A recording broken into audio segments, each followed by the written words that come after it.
대한민국의 지속 가능한 성장의 길이 있다면 그것을 대통령께서는 바로 그것을 북극 항로에서 찾았고, 그리고 그 역할을 해야 될 것이 바로 해양수산부다. 그래서 상징적이고 실효성 있는 해양수산부를 부산으로 옮겨야 되겠다라고 하는 결단을 내린 것입니다.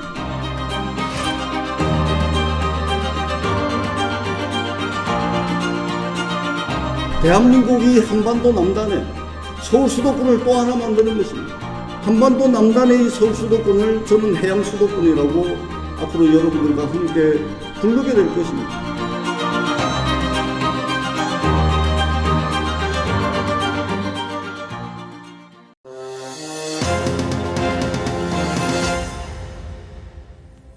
여러분 안녕하십니까? 시사포커스인 플러스 이번 한 주 진행을 맡게 된 정경진입니다.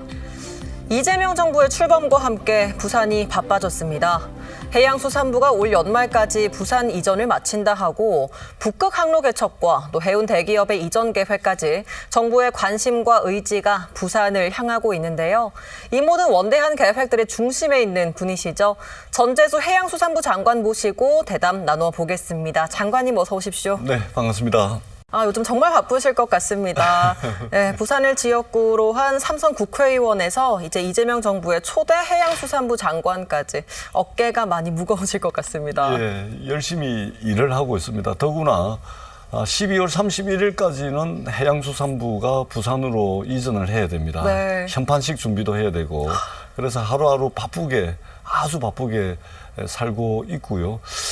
그리고 무엇보다도 이제 북극항로 시대가 열리게 됩니다. 북극항로 시대를 제대로 준비하고 선점하기 위해서 이 부산에 해양수산부를 이전하게 되는데, 해양수산부가 제대로 부산에 안착해서 북극항로 시대를 선점할 수 있도록 제대로 준비하도록 하겠습니다. 네, 벌써부터 지금 의지를 보여주고 계신데요. 사실 취임식이 7월 말이었기 때문에 아직 장관직을 맡으신 지가 2달이 채 되지 않았습니다. 한 달 보름 정도 됐습니다. 한 달 보름이요? 예, 그동안의 소회부터 한번 들어보도록 하겠습니다. 일단은 20년 전부터 부산을 해양수도로 만들겠다라는 요구들이 엄청 많았음에도 불구하고 정치권에서도 말로만 그치고 뭔가 구체적인 실행을 한다든지 아주 구체적인 프로그램을 가지고서 뭔가를 했다든지 이런 적이 없습니다. 근데 이재명 정부 들어서고 난 뒤에 해양수산부가 이제 부산으로 이전하는 것이 결정됨으로 인해서 실질적으로 해양수도 부산을 만들기 위한 첫 단추, 첫 출발을 하게 됐다. 굉장히 의미가 있습니다. 더구나 부산항이 내년에 개항 150주년입니다. 네. 부산항 개항 150주년에 맞춰가지고 해양수산부의 부산시대를 열게 된 것은 더 큰 의미가 있고, 이 한반도 남단, 부산을 거점으로 해가지고 반드시 해양수도권을 만들어가지고 대한민국의 지속적이고 안정적인 성장 엔진을 하나 더 장착하겠다.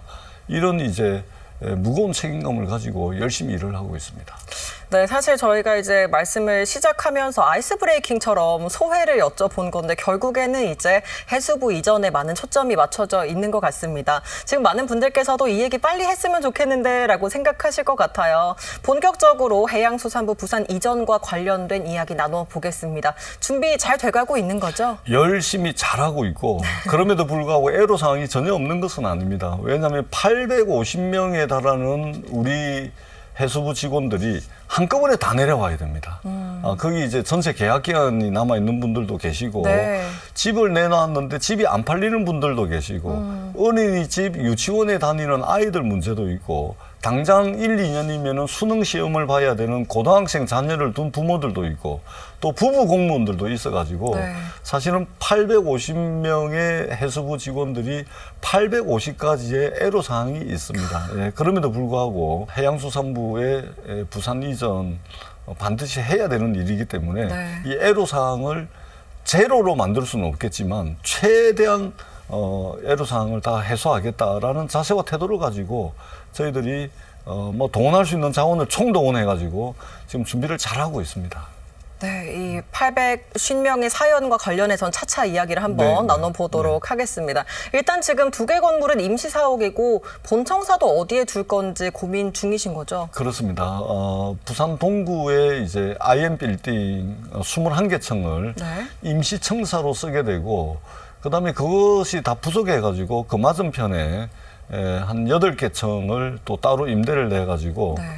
당분간은 우리가 소위 말하는 그 월세살이를 좀 해야 되고, 아마 연내에 신청사 부지를 정해야 되거든요. 네. 조만간에 그것의 구체적인 프로그램을 저희들이 부산 시민들께 공개를 할 예정입니다. 그래서 가능하면 부산 시민들의 많은 참여와 관심 속에서, 그러니까 해양수산부가 신청사 부지를 여기로 합니다라고 정하는 것이 아니고, 네. 가능하면 부산 시민들의 의견을 수렴하고 그 과정에서 부산 시민들이 직접 참여해가지고 해양수산부의 신청사 부지가 어디가 적당할지 그리고 어디로 하는 것이 상징성이 있는지를 시민들의 적극적인 참여를 보장함으로써 함께 결정하는 그런 방식을 좀 해야 되지 않을까, 그런 생각을 하고 있습니다. 시민들의 의견을 수렴해서 나중에 결정이 될 거다라는 말씀이신데, 그렇습니다. 장관 취임 이후에도 그렇고요, 대선 과정에서부터 사실 뭐 수없이 하신 말씀이실 거고, 이 공약의 설계자라고도 볼 수가 있을 텐데, 해양수산부 왜 부산으로 이전해야 하는 건지 따끔하게 한번 말씀해 그렇습니다. 주시죠. 사실은 전 세계가 이미 10년 전부터 북극 항로에 주목을 했습니다. 네. 전 세계가 대표적으로 이제 중국, 러시아, 미국, 일본, 여기에 있는 나라들이 이미 북극 항로의 경제적 가치에 주목을 해가지고 10년 전부터 많은 투자들을 시작을 했는데, 네. 대한민국은 늦었습니다. 그래서 북극 항로 시대가 열린다는 것은 새로운 백길, 새로운 바닷길, 새로운 항로가 열리는 것을 넘어서서 유라시아 물류혁명을 가지고 오게 될 것이고, 대한민국 입장에서는 새로운 산업들이 막 태동을 하게 되고, 그렇기 때문에 새로운 이제 경제적 성장 기회가 되는 것입니다. 그래서 북극항로 시대를 제대로 준비하고 선점하기 위해서는 전략도시, 네. 거점도시가 있어야 된다. 그리고 그 전략도시, 거점도시를 부산으로 해가지고, 이 부산을 중심으로 해가지고 여수, 광양, 진해, 부산, 울산, 포항에 이르는 이 권역을 북극항로 경제권역으로 묶어가지고 한반도 남단에 대한민국의 서울, 인천, 경기로 대표되는 서울 수도권이 있다면, 이 한반도 남단에 여수, 광양, 부산이 중심이 돼가지고 울산, 포항에 이르는 해양 수도권을 만들어가지고 대한민국이 서울 수도권과 해양 수도권, 이것이 대등하게 경쟁하는, 그렇게 해서 대한민국의 안정적이고 지속 가능한 성장을 담보하겠다. 이런 전략이 바로 해양수산부를 부산으로 이전시키는 첫 번째 이유가 되겠습니다. 일단 앞서서도 여러 번 말씀하셨지만 부산으로 오게 되는 직원이 850명이라고요. 그렇습니다. 근데 그들마다 각각의 사연이 있고 다 지금 이야기가 있는데, 이분들의 정주 여건 관련해서 어떻게 보면 좀 파격적으로 부산시도 생각을 하고 있거든요. 잘 준비가 되고 있는 거죠? 그렇습니다. 사실은 이제 850여 명이 한꺼번에 옮기는데 쉬운 일은 아닙니다. 네. 아까도 제가 말씀드렸듯이 850가지의 애로사항이 있습니다. 그래서 제가 이 850분 한 분 한 분을 다 만나야 되겠다라는 자세와 태도로 지금 중앙정부 차원에서 동원할 수 있는 자원도 총동원하고, 네. 또 부산시와 협력해가지고 지방정부가 동원할 수 있는 자원은 어떤 것들이 있는지 계속해서 저희들이 머리를 맞대고 있고, 네. 현재까지는 잘 진행이 되고 있습니다.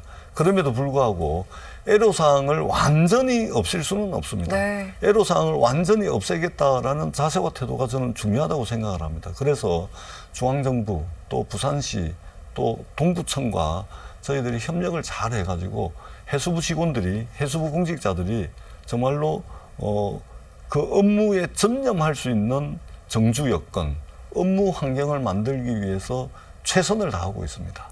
그러니까 애로사항을 0으로 만들 수는 없지만 0에 가깝게끔 네. 만들겠다라는 의지신데요. 그렇습니다. 그러니까 애로사항을 0으로 만들 수 없는 이유가, 네. 왜냐하면 세종시에서 10년 이상 삶의 터전을 꾸려왔거든요. 그럼요. 근데 어느 날 갑자기 삶의 터전을 완전히 바꿔가지고 거기에는 이제 가족 문제도 있고 아이들 교육 문제도 네. 있고 부부 공무원도 많고 또 전세 계약 기간도 남아있고 집을 팔려고 내놨는데 팔리지도 않고 여러 가지 문제가 있습니다. 그래서 제로로 만들 수는 없죠. 왜냐하면 삶의 터전을 완전히 옮기는 것이기 때문에. 그래서 누구에게나 어렵죠. 그렇습니다. 네. 그래서 제로로 만들 수는 없지만 제로에 가깝게 만들기 위해서 저희들이 최선을 다하고 있습니다. 이전에 노조 설문조사에서 한 86% 정도가 부산 이전을 반대했었는데 그 사이에 어느 정도는 설득하셨다고 보십니까? 저는 그거를 구체적인 숫자로 말씀드리긴 어렵습니다만 제가 정말로 틈이 날 때마다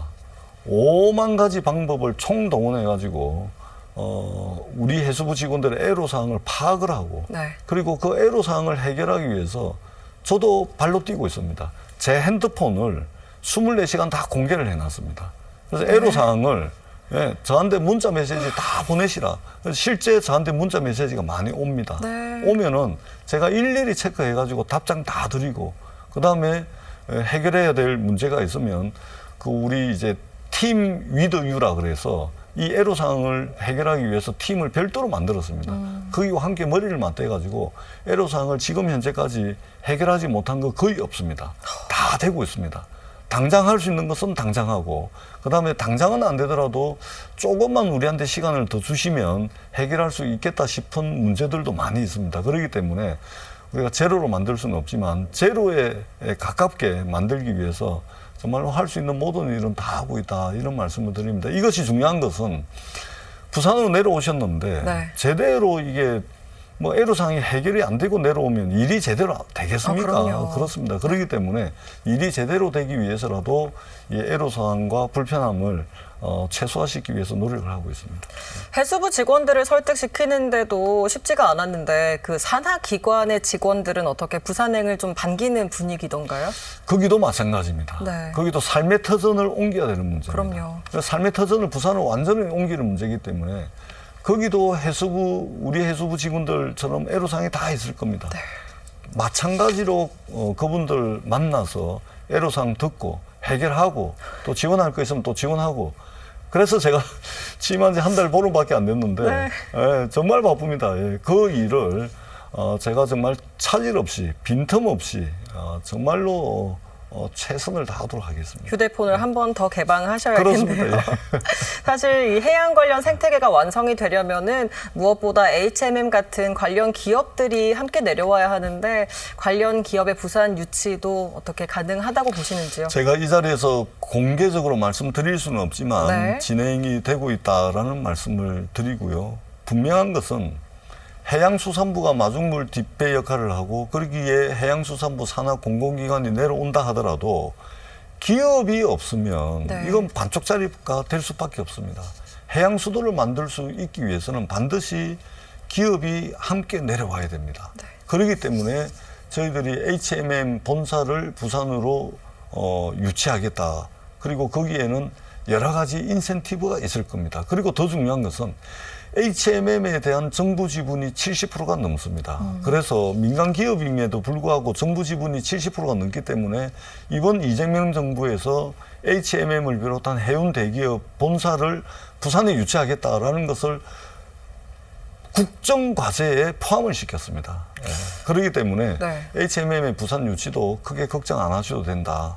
이 말씀을 제가 드리고 싶습니다. 이 정부 부처와 관련 기업의 이전 문제에 더해서 이제 해사법원까지 어떻게 보면 패키지로 부산에 와야 한다는 입장이신데요. 그렇습니다. 왜 그러냐면 지금 현재도 대한민국의 해사 사건과 관련해 가지고 이 해사 사건을 해결하기 위해서 해사법원을 대표적으로 영국 런던에 있는 해사법원, 그다음에 싱가포르에 있는 해사법원으로 해사 사건이 다 넘어갑니다.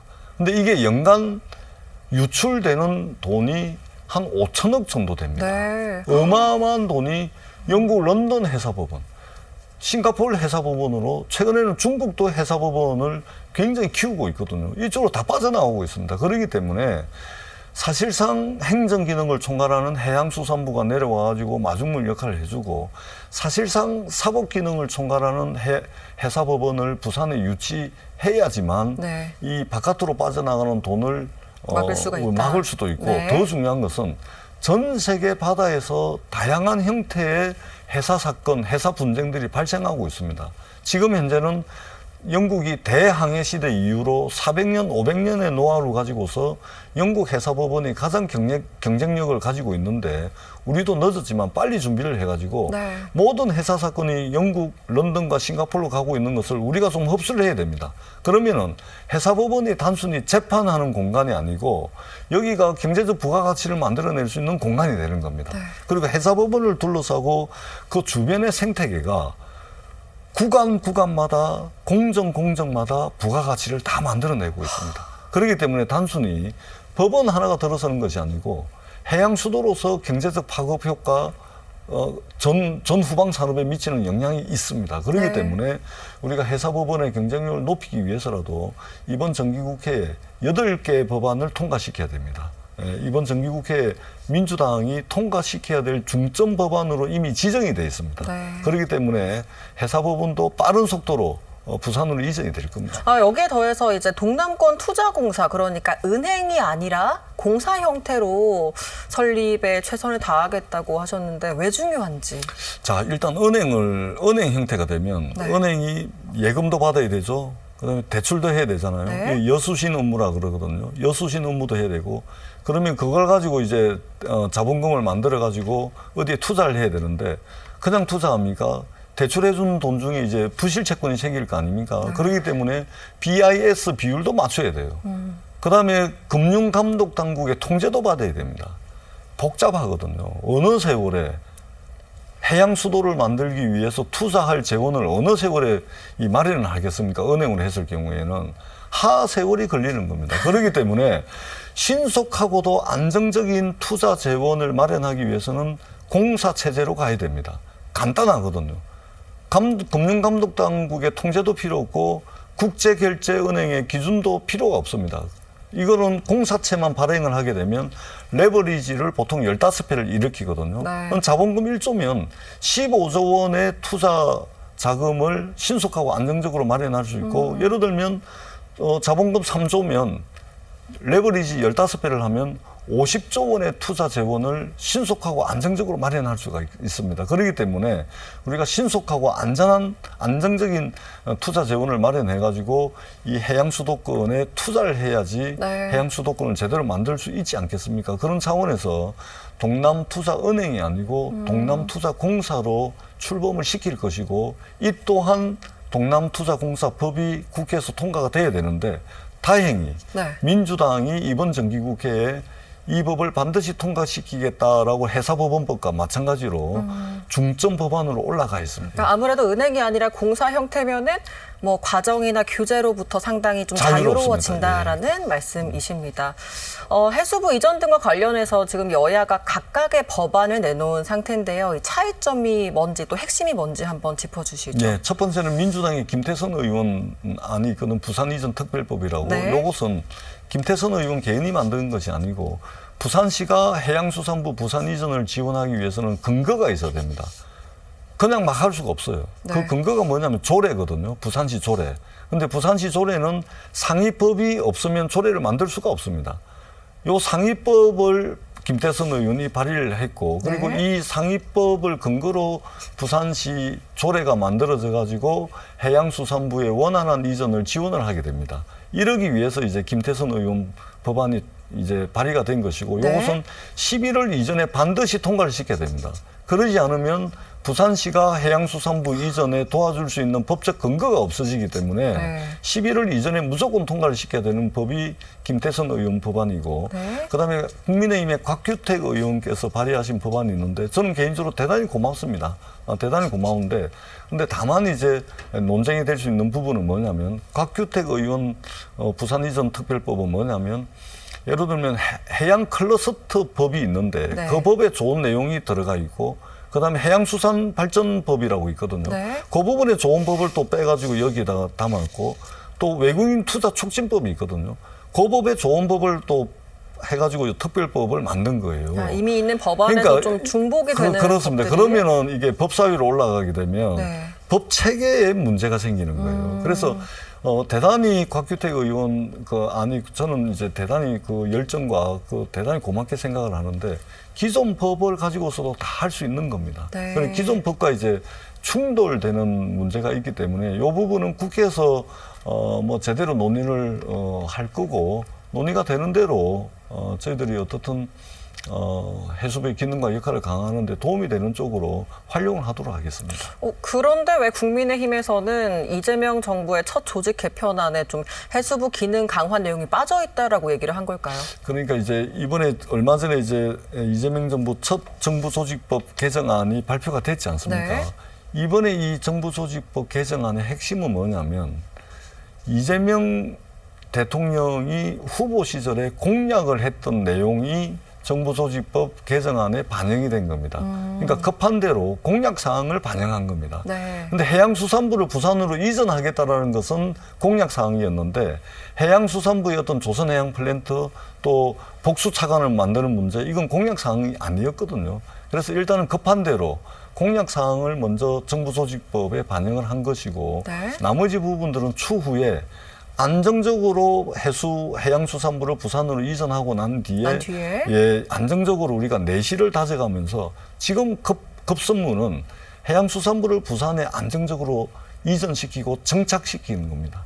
그 뒤에 저희들이 충분히 논의해 볼 수 있다 이런 말씀을 드리도록 하겠습니다. 그리고 첫 술에 배부를 수가 없잖아요. 예, 예. 저희가 지금 정신이 없습니다. 안정적으로 일단 부산에 이전시키고 그 뒤에 해수부가 마중물 역할을 하고 뒷배 역할을 하는데 부족함이 없도록 인력과 예산과 조직을 확충해 나갈 계획이다라는 말씀을 드리고 딱 한 가지만 더 말씀을 드리면 네. 해사법원이 신설이 되고 동남투자공사가 신설이 되게 되면 해양수산부가 해야 될 일들이 엄청나게 많아집니다. 예를 들면 구체적인 사건이 해사법정에서 다툼을 벌이는 이것은 해사법원 주위를 이루고 있는 그 생태계 1%도 안 됩니다. 그 주변의 생태계가 예를 들면 해사 사건이 생기게 되면 네. 선박이 압류가 되거든요. 그럼 거기에 이제 보증이 들어와요. 그 다음에 물건을 인도를 해야 되는데 인도 시점이 또 늦어지잖아요. 그래서 화물의 선적과 이동 이것에 대한 분쟁이 또 생기고 그리고 더 중요한 것은 해사 사건이 생기게 되면 해양 생태계에 미치는 영향이 지대합니다. 만약에 기름이 유출이 돼가지고 해양 생태계를 오염을 시키게 되면 그 피해 영향에 대한 산정도 해야 되고 이런 업무들을 해양수산부가 새로운 업무로 추가가 됩니다. 네. 동남투자공사도요. 예를 들어서 한 50조 정도의 안정적인 투자 재원을 마련했는데 투자해야 될 곳을 못 찾아버리면 큰일 나거든요. 그럼요. 해양수산부가 투자할 수 있는 기업을 발굴하고 그리고 그것을 동남투자공사에 매칭을 시키고 그리고 없는 시장을 발굴을 해가지고 그 시장을 진흥시켜야 되는 역할도 해수부의 역할이거든요. 그러면서 자연스럽게 해양수산부의 기능과 역할, 인력과 예산, 조직은 확대 강화될 겁니다. 자연스럽게 될 겁니다. 그러니까 해수부가 해야 할 지금 임무들이 정말 많은데 그럼에도 불구하고 지금 2차관 신설은 무산이 됐단 말이죠. 이건 어떻게 보십니까? 그러니까 제가 조금 전에 말씀드렸지만 이번 이재명 정부의 첫 번째 정부조직법 개정안은 공약 사항을 담은 것입니다. 예. 해양수산부의 부산 이전은 공약이었지만 복수차관은 공약은 아니었습니다. 그럼에도 불구하고 당면에서 해양수산부를 부산에 안정적으로 이전시키는 것이 당면한 현안이고 추후에 저희들이 내실을 다지는 차원에서 복수차관제를 비롯해서 해수부의 기능과 역할, 예산과 인력 조직 이 부분에 대한 고민들이 시작이 될 겁니다. 그러니까 너무 걱정 안 하셔도 된다라는 말씀을 드리고 자연스럽게 해양수산부의 기능과 역할은 강화가 될 것입니다. 그럴 수밖에 없는 것이 북구강로를 선점하기 위해서 우리가 해야 될 일들이 산적해 있습니다. 일단은 당면한 문제부터 해수부 그렇습니다. 부산 이전부터 진행을 시키고 난 다음에 그렇습니다. 차근차근히 진행을 하겠다라는 말씀이십니다. 그리고 공약 사항을 담은 것이 네. 이번 정부 조직 개정안이거든요. 네, 확실하게 말씀을 해주셨습니다. 이제 해수부 부산 이전에 따른 경제적 효과를 다들 기대를 하고 있는데 조금 더 구체적으로 언제부터 어느 정도로 나타날 거라고 보십니까? 지금 이제 연구자들에 따라서 제각각이긴 하지만 네. 가장 권위적으로 인정받는 연구진들의 연구 결과를 보자면 미국과 스웨덴의 공동 연구진이 연구한 결과에 의하면 북극항로가 2030년부터 열릴 거다라고 발표를 하고 있고, 2027년. 2027년. 예, 그다음에 포항공대 연구 결과에 의하면 2030년이면 북극항로가 열릴 걸로 이야기를 하고 있습니다. 네. 자, 어떻든 얼음은 녹고 있고 북극항로를 열립니다. 그러면 북극항로 열리게 되면 어떻게 됩니까? 가장 먼저 수해를 보게 될 게 어떻습니까? 지금 현재 부산항에서 출발해가지고 수에즈 운하 또는 희망봉을 돌아가지고 네덜란드 로테르담까지 가는 이 남방항로에 얼마나 많은 배들이 다니고 있습니까? 근데 지금 북극항로는 배가 거의 안 다니잖아요. 근데 북극항로가 열리게 되면 선박 발주가 엄청나게 이루어지죠. 새로운 배가 필요합니다. 근데 그 선박은 어떤 선박이냐? 지금 현재 남방항로를 다니고 있는 이 선박으로는 북극항로를 다닐 수가 없습니다. 왜냐하면 북극의 환경 보호가 중요하기 때문에 친환경 선박만 북극항로를 이용할 수 있습니다. 그러면 친환경 선박은 굉장히 고부가가치 선박이거든요. 이걸 만들 수 있는 나라가 전 세계에 몇 개 나라 없어요. 그러면은 우리 울산, 부산, 거제도로 이어지는 대한민국의 조선벨트, 이게 세계 최강이거든요. 북극항로 열리게 되면 가장 먼저 수혜를 입게 됩니다. 그러면 배를 만드는데 아무것도 필요 없습니까? 배를 만들게 되면 보증서가 나가야 됩니다. 대출도 이루어져야 됩니다. 그럼 금융이 일어나겠죠. 그 다음에 배를 만드는데 조선기자재라든지 뭐 후판이라든지 뭐 이 철강이라든지 엄청나게 들어가게 되는데, 네. 이 배를 만들기 위한 전방산업, 후방산업의 파급 효과가 엄청납니다. 그 다음에 에너지만 하더라도 새로운 에너지를 수송하는 데 있어서 비용이 굉장히 절감이 될 텐데, 이런 부분만 하더라도 경제적 파급 효과는 엄청납니다. 그래서 북극항로가 가져오게 될 직접적인 경제적 파급 효과, 간접적인 파급 효과까지 합치면 대한민국의 새로운 성장 엔진을 하나 만들고도 남는다, 이렇게 생각을 합니다. 네, 여러분은 지금 시사 포커스인 플러스 부산 해양 수도의 꿈 전재수 장관에게 듣는다 함께하고 계십니다. 저희는 잠시 후에 뵙겠습니다.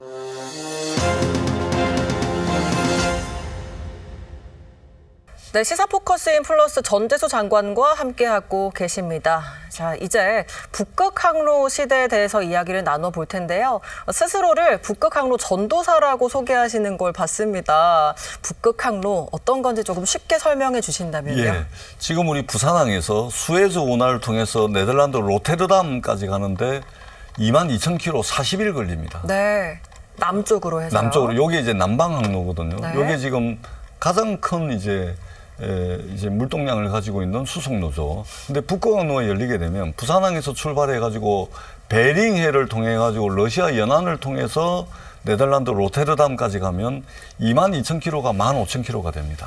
40일이 30일이 됩니다. 열흘이나. 예, 돈으로 따져볼까요? 네. 자, 지금 현재 남방항로 수에즈 운하를 통해서 가게 되면 컨테이너선 한 척당 380만 달러가 듭니다. 근데 수에즈 운하에 배들이 막혀가지고 또는 사고가 나면 공해상에 뭐 일주일이나 보름을 배가 멈춰 서 있는 경우들이 많거든요. 그 전부 비용이거든요. 그래서 그 비용을 아끼기 위해서 희망봉을 돌아가지고 로테르담으로 가는 길이 있는데, 네. 여기는 420만 달러 듭니다. 근데 지금 현재 우리가 러시아의 세빙선을 빌려가지고 이 통행료를 내면도 불구하고 지금 현재 시점에서 북극항로를 이용하게 되면 300만 달러입니다. 엄청난 비용, 그러니까 시간과 연료비와 물류비가 엄청나게 단축이 되는 것이죠. 굉장한 경제적 효과가 있는 항로가 되겠습니다. 그러니까 적어도 100만 달러 정도는 당연히 절약이 된다라는 그렇습니다. 말씀이신데, 왜 한 지금 척당 그런 거니까 한 척당? 엄청난 거죠. 엄청나죠. 예. 그러니까 왜 지금 꼭 이렇게 북극항로를 준비해야 하는 건지도 말씀을 해주시죠. 이미 북극항로에 얼음이 녹고 있습니다. 사실은 기후 재앙 때문이죠. 그러나 어떻든 얼음은 녹고 있고 새로운 바닷길, 새로운 뱃길이 열리고 있고 전 세계가 북극항로를 선점하기 위해서 다 뛰어들었습니다. 러시아 같은 경우는 지금 전쟁 중이잖아요. 네. 전쟁 중임에도 불구하고 2035년까지 왼쪽으로는 무르만스크, 오른쪽으로는 극동의 끄트머리에 있는 블라디보스토크까지 39조 원의 투자 계획을 발표를 했습니다. 그리고 이미 세 곳의 항만 개발 계획을 가지고 진행을 하고 있고, 네. 환적 인프라도 건설하고 있습니다. 최근에는 새로운 원전 생산 기지와 천연가스 생산 기지도 시작을 했습니다. 더 중요한 것은 중국인데요.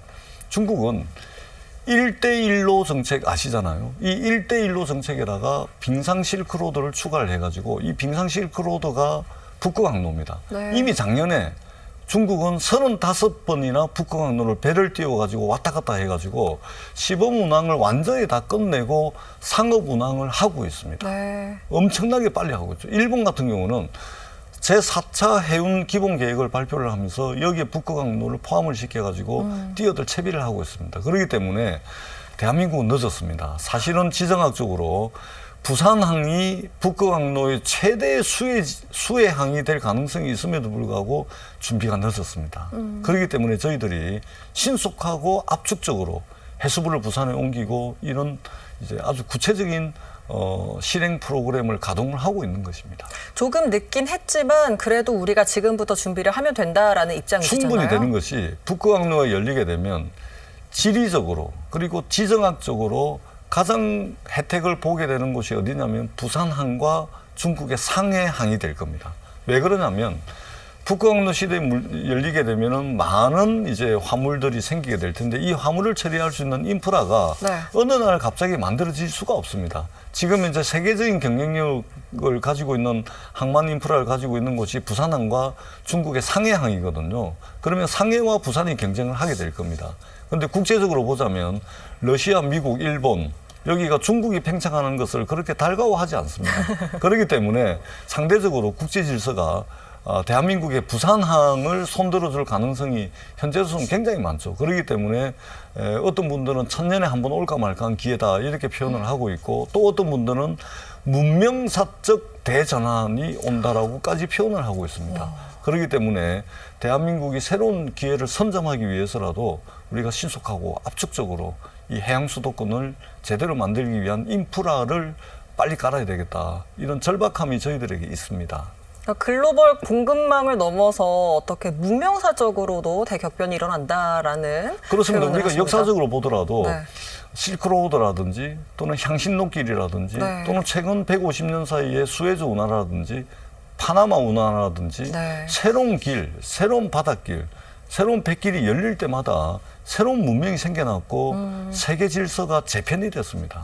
그렇기 때문에 이 북극항로는 지구상에서 마지막 남아있는 길이거든요.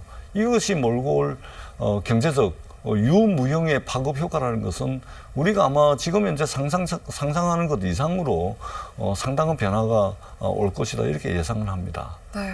그런데 아직 본격적으로 개척한 것도 아닌데 벌써부터 이제 부산을 비롯한 포항, 뭐 울산 그리고 여수에서까지도 우리가 거점이 돼야 된다라는 이야기도 나오고 있거든요. 이에 대해서는 어떻게 생각하십니까?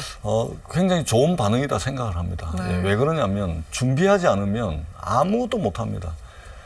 맞닥뜨려가지고 직면해가지고는 아무것도 할 수 없습니다. 왜 그러냐면 지금 전 세계가 지금 다 뛰어들어서 경쟁을 하고 있기 때문에 네. 미리 준비한 만큼 우리가 가져올 수가 있습니다. 그런 측면에서 굉장히 긍정적이고요. 그 다음에 북극항로가 열리게 되면 가장 먼저 수혜를 보게 될 게 이제 조선 업종이 될 텐데 그것뿐만이 아니고 상당히 다양한 형태의 화물들이 생겨날 겁니다. 네. 벌크도 있을 것이고 에너지도 있을 것이고 컨테이너도 있을 것이고 다양한 형태의 화물들이 생기게 되거든요. 그러면은 그 다양한 화물을 부산항이 다 처리할 수 있냐?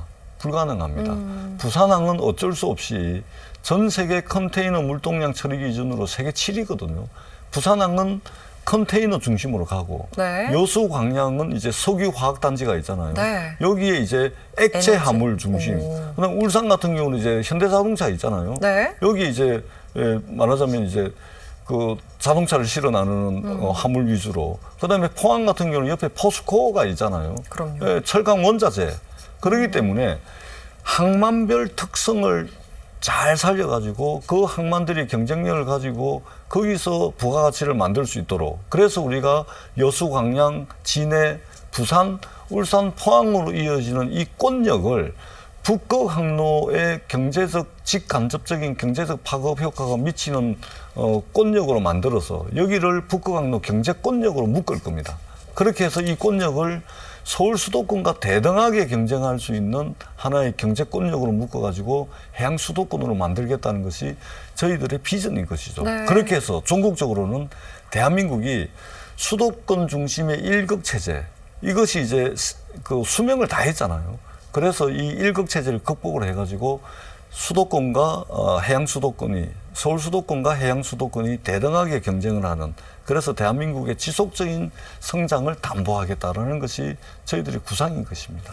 이렇게 새로운 경제 권역을 만들어서 일극 체제를 확실히 피할 수 있는 또 그렇습니다. 새로운 방법이다라는 말씀이신데, 앞서 말씀하신 뭐 포항의 특성, 여수의 특성 등등 해서 이 모든 지역의 특장점을 살려서 하나의 새로운 권역을 시너지 만들겠다. 효과를 내는 겁니다. 네. 그렇습니다. 어떻게 다 그러면은 좀 대화가 많이 된 상태인가요? 그래서 내년도에 저희가 이미 예산을 확보를 했는데, 내년도에 거점 항만 육성 연구 용역을 발주를 합니다. 거점 항만 육성을 위한 네. 연구 용역을 발주를 합니다. 여수광양은 어떤 특성을 살려서 장점을 살려서 갈 것인지, 부산은 항은 어떻게 갈 건지, 네. 울산항은 또 포항 영일만항은 어떻게 갈 건지, 그래가지고 서로가 서로를 이렇게 그 경쟁력을 갉아먹는 것이 아니고 시너지 효과를 내 가지고 북극항로의 경제적 파급 효과를 극대화시키는 방향으로 거점 항만들을 육성을 할 겁니다. 네. 그렇게 되면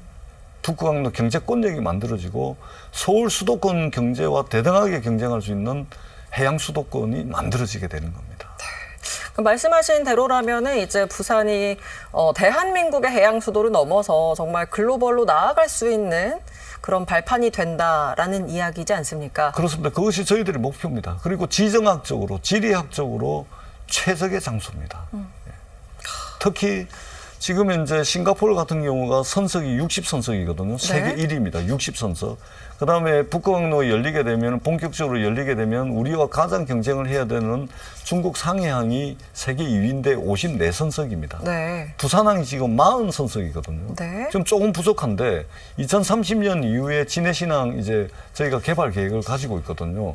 최종적으로 진해신항이 선석을 이제 확충을 하게 되면 우리가 60선석이 됩니다. 네. 그렇기 때문에 세계적인 항만 인프라를 가지고 우리가 경쟁을 하면 비교 우위에 설 수가 있습니다. 그리고 중요한 것은 왜 부산이냐 하면은 이 동남권에, 부산을 중심으로 한 이 동남권에 대한민국 전체 해운 항만 업체의 69%가 여기 있습니다. 네. 대한민국 전체 해운 항만 매출액의 73%가 이 부산을 중심으로 한 동남권에서 매출이 발생을 하고 있고, 전체 대한민국 종사자의 50%가 이 동남권에서 근무를 하고 있습니다.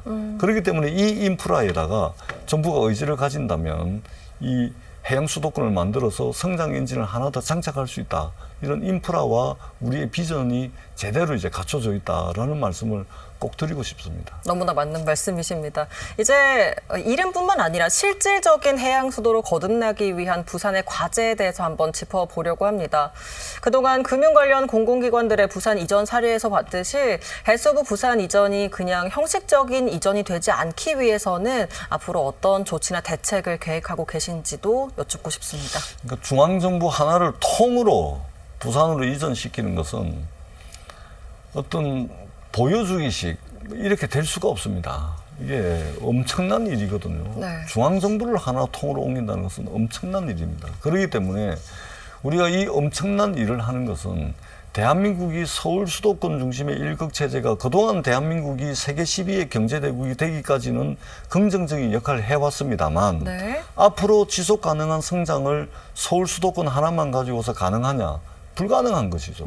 그렇기 때문에 마침 북극항로가 열렸고, 그래서 우리는 이 동남권이 가지고 있는 인프라에다가 해수부를 옮기고 해사법원을 신설하고 해운대기업 본사를 유치하고 동남투자공사를 해가지고 대대적인 투자를 일으켜가지고 기존의 인프라와 믹스를 시켜서 극단적 수준에서 시너지 효과를 낸다면 서울 수도권 중심의 성장 엔진이 다 꺼져가는, 위태롭게 날고 있는 대한민국의 새로운 성장 엔진을 하나 더 장착할 수 있다라는 구체적인 실행 프로그램을 가지고서 해양수산부를 부산으로 이전시키는 것입니다. 그렇기 때문에 해양수산부가 추후에 부산에 잘 안착해가지고 어떤 일을 하는지 부산 시민들께서 관심을 가져주시고, 왜 부산으로 오는지, 북극항로가 무엇인지 우리 부산 시민들께서 박수 쳐주시고 관심 가져주시고, 또 잘못하는 게 있다면 채워주시고 질책해 주신다면 해양수산부가 정말로 부산 시대를 열어가지고, 특히 내년은 부산항 개항 150주년입니다. 네. 여기에 맞춰가지고 이 부산을 중심으로 해가지고 북극항로 경제권력을 제대로 만들어가지고 대한민국이 정말로 안정적인 지속 가능한 성장이 가능하도록 해양수산부가 내실 있는 역할, 책임을 다하도록 하겠습니다. 계속해서 말씀해 주시는 것이 저희는 해수부를 부산에 잘 이전을 시키겠다. 그리고 북극 항로 개척에도 최선을 다하겠다라는 이야기에 또 우리 부산 시민들께서 관심 있게 지켜봐달라는 말씀이신데 사실 이렇게 북극 항로가 열린 건 너무나 반갑지만 이게 어떻게 보면 기후 위기 때문에 빚어진 그렇습니다. 일 아니겠습니까? 그렇습니다. 이 고수원 문제 때문에 어민들이 많은 좀 불편을 안고 있는데 이에 대한 해결책은 어떻게 보십니까? 그래서 지금 남방 항로에는 탄소 배출을 시키는 선박들이 막 댕깁니다. 네. 국제해사기구라고 IMO라고 있는데 이 네. 국제해사기구에서는 2050년까지 지금 탄소 배출을 막 하면서 댕기는 배들 못 댕기게 합니다. 그래서 댕겼을 경우에는 엄청난 부담금을 매기게 돼 있습니다. 그러니까 돈 벌어가지고 부담금 다 내야 돼요. 네. 근데 북극항로는 지금 남방항로는 그렇는데 북극항로는 지금도 있잖아요. 탄소 막 배출시키는 배 못 댕깁니다. 네. 중국이 작년에 35척의 배가 북극항로를 왔다 갔다 그랬잖아요. 거기에도 중유 못 씁니다. 저유황유를 써가지고 댕겨왔습니다. 그런데 본격화되면 북극항로는 친환경 선박만 댕길 수가 있습니다. 그렇기 때문에 우리가 북극의 환경도 제대로 좀 보호를 하면서 친환경 선박 위주로 해가지고 탄소 제로를 실천하는 선박들만 댕길 수 있는 쪽으로 나갈 것이고, 그다음에 사실은 얼음이 녹고 있는 것은 기후 위기가 촉발시킨 어떻게 보면 재앙이라고 할 수가 있거든요. 네. 그런 측면에서라도 북극항로가 막대한 부가가치를 만들긴 하지만 그에 못지않게 세계 표준, 국제 표준을 우리가 또 만드는데 선도해가지고 북극의 환경도 좀 지킬 수 있는 그런 선도적인 역할을 대한민국이 해야 되겠다 이런 말씀을 드리고, 다행히 국제해사기구 IMO에서 대한민국이 그동안 수십 년 동안 신뢰를 쌓아왔습니다. 지금도 이제 그 IMO 세계 해사기구에서 저희들이 정말로 세계 10위 경제 대국에 맞는 그런 역할들을 하고 있고, 네. 환경에 관한하는 세계 표준을 만드는데 저희들이 앞장서도록 하겠습니다. 사실 자칫하면 좀 어렵게 느껴질 수도 있는 내용들인데 또 댕긴다라는 친숙한 표현으로 말씀해 주시니까 더 이해가 잘 되는 것 같습니다.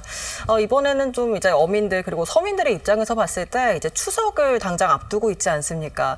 고등어나 뭐 조기, 갈치 등의 물가가 올라서 이 관련 대책은 어떻게 보시는지도 궁금합니다. 제가 북극 환경 이야기만 하다 보니까 우리 어민들 말씀을 조금 전에 빠뜨렸는데 질문을 해주셔서 고맙습니다. 네. 지금 있지 않습니까? 이 기후위기가 몰고 온 변수들이 우리 수산업을 완전히 지금 그 패러다임 수준에서 바꿔놓고 있죠. 바꿔놔야 됩니다. 네. 예를 들면 우리가 이제 잡는 어업이 있고 기르는 어업이 있잖아요. 잡는 어업을 우리가 이제 어획어업이라고 그러고 기르는 어업을 양식어업이라고 그러는데, 기후위기가 촉발시키고 있는 변수들을 인간이 통제를 할 수 있는 수준을 넘어섰습니다. 저수온이 오죠. 그 다음에 느닷없이 고수온이 오죠. 또 그러다가 또 적조가 옵니다. 그렇기 때문에 이 변수를 통제를 할 수가 없습니다. 그래서 이 기존 수산업, 전통적인 수산업에 AI 첨단 기술을 접목을 해가지고 스마트 수산업으로 전환을 해야 됩니다. 네. 그렇기 때문에 저희가 내년도에 한 280억 정도를 들여가지고 2030년까지 전체 한 1,600억 정도를 들여서 수산업을 스마트 수산업으로 바꾸기 위한 노력들을 하고 있고, 그 과정에서 우리 어민들이 준비할 수 있는 시간이 있어야 되잖아요. 그래서 내년도 예산에 우리가 이제 고수온이 오거나 막 이럴 때 장비를 지원을 하거든요. 이 예산도 2배로 늘렸습니다. 그 다음에 고기들이 고수온 때문에 막 폐사를 하잖아요. 그럼 재난지원금을 지급을 하는데 이 재난지원금 예산도 우리가 2.6배를 늘렸습니다. 그렇기 때문에 우리 어민들이 이 피해에 적절히 대응을 하고 스마트 수산업으로 전환하는 그 시간을 벌기 위한 그런 노력들을 해양수산부가 앞장서서 하도록 하겠습니다. 네. 추석 때 물가 있지 않습니까? 네. 이것도 저희들이 비축하고 있는 물량들을 적기에 방출을 하고 때로는 할당 관세 등등을 통해 가지고 수산물 물가가 치솟는 것을 방지하고 우리 국민들이 신선한 수산물을 안심하고 드실 수 있도록 최선의 노력을 다하고 대책을 강구하도록 하겠습니다. 확실하게 말씀을 해주시니까 마음이 또 든든합니다. 조금만 더 질문을 드리자면은 해양 관광 산업 같은 경우에는 어떻게 전략을 세우고 계신지 궁금합니다. 그래서 올해 저희들이 민간에서 8천억, 그다음에 국민 세금으로 2천억 정도의 1조 원 규모가 투자되는 해양 레저 복합 단지 이것을 2곳을 선정을 했습니다. 그리고 올 10월 달 정도가 되면 한 곳을 더 선정을 해가지고 우리 국민들이 해양에서 바다에서 뭔가 치유하고 힐링할 수 있는 그리고 다양한 이제 관광 체험이 가능하도록 이런 단지를 만들기 위해서 막대한 예산을 쏟고 있습니다. 그렇기 때문에 우리가 삼면이 바다잖아요. 네. 그래서 언제든지 우리 국민들께서 바다를 통해서 치유되고 또 충분히 씻을 수 있는 그런 해양 관광 이 부분도 저희들이 놓치지 않고 꼼꼼하게 챙겨나가기 위해서 최선을 다하고 있습니다. 네, 해수부 이전과 북극 항로 개척은 또 물론이고 해양 레저 관광 산업까지 신경을 쓰셔야 되는데 이렇게 좀 가시적인 성과를 이뤄낸다면은 혹시 내년 지방선거에서 또 새로운 도전을 하실 의향이 있으신지도 살짝 여쭙겠습니다. 제가 분명히 말씀을 드리는데 저는 대단히 몰입형 사람입니다. 제가 조금 전에 말씀드렸지만 네. 북극 항로에서부터 시작해서 해양수산부의 부산 이전 수산업, 그다음에 해양관광을 해서 해양 생태계까지 너무나 많은 일들이 있습니다. 대단히 몰입적인 사람이라서 지금 제가 해야 될 일, 저에게 주어진 소명, 책임 여기에 지금 진력을 다하고 있고 지방선거 생각할 여력이 없습니다. 혹여 여력이 있어서 생각할 짬이 있다면 네. 그때 좀 생각을 하도록 하고 지금은 당면하고 직면한 문제를 해결하는데 저희 모든 시간과 열정을 다 바치도록 하겠습니다. 그러니까 모든 몰입과 열정을 하시다 보니까 너무 또 좀 컨디션도 챙기셔야 되고 살짝 피곤해서 장관을 한 1년 정도 열심히 활동한 다음에 자리를 바꾸실 계획도 있으실 것도 아마 같아요. 체력이 안 돼서 뭐 그럴 수는 있을지는 몰라도 여튼 지금은 제가 직면하고 있는 문제, 당면에서 해야 될 문제들이 산적해 있고 네. 이 문제를 잘하는 것이 부산의 100년 미래, 대한민국의 새로운 성장 엔진을 만드는 문제, 북극항로를 잘 준비해가지고 선점할 수 있는 굳건하고도 탄탄한 인프라를 만드는 일이라는 그런 사명감을 가지고 있습니다. 여기에 지금 현재 최선을 다하도록 하겠습니다. 현재 당면한 문제에 집중하겠다라는 그렇습니다. 말씀으로 듣겠습니다. 끝으로 저희 부산 시민들께 한 말씀 마무리해 주신다면요. 예, 제가 부산의 삼성 국회의원으로서 해양수산부 장관이 됐습니다. 사실은 부산 시민들께서 도와주시지 않았다면, 특히 우리 북구 주민들께서 도와주시지 않았다면 이런 기회가 없었을 겁니다. 이렇게 도와주신 그 마음에 보답할 수 있는 길은 열심히 일해서 성과 내는 것밖에 없습니다. 네. 북극항로 시대가 열리고 있고 대한민국이 선점해서 부산의 100년 미래 먹거리를 만드는 그 일에 최선을 다하도록 하겠습니다. 반드시 실적과 성과로 보여드리도록 하겠습니다. 네, 오늘 아침 귀한 시간 내주셔서 고맙습니다. 네, 고맙습니다. 네, 역대 많은 정권들이 해양 강국을 얘기하고 해수부 부산 이전을 약속해 왔습니다. 그런데 딱 거기까지 행동은 없었는데 이번 정부는 달라 보입니다. 구체적이고 속도감도 있습니다. 해수부 부산 이전이 이 존재감을 잃어가는 무늬만 제2도시 부산의 부활에 어느 정도 도움이 될지 기대가 됩니다. 오늘은 여기까지 저희는 인사드리고 다음 주에는 다시 김동현 아나운서와 함께 하시겠습니다. 여러분 고맙습니다.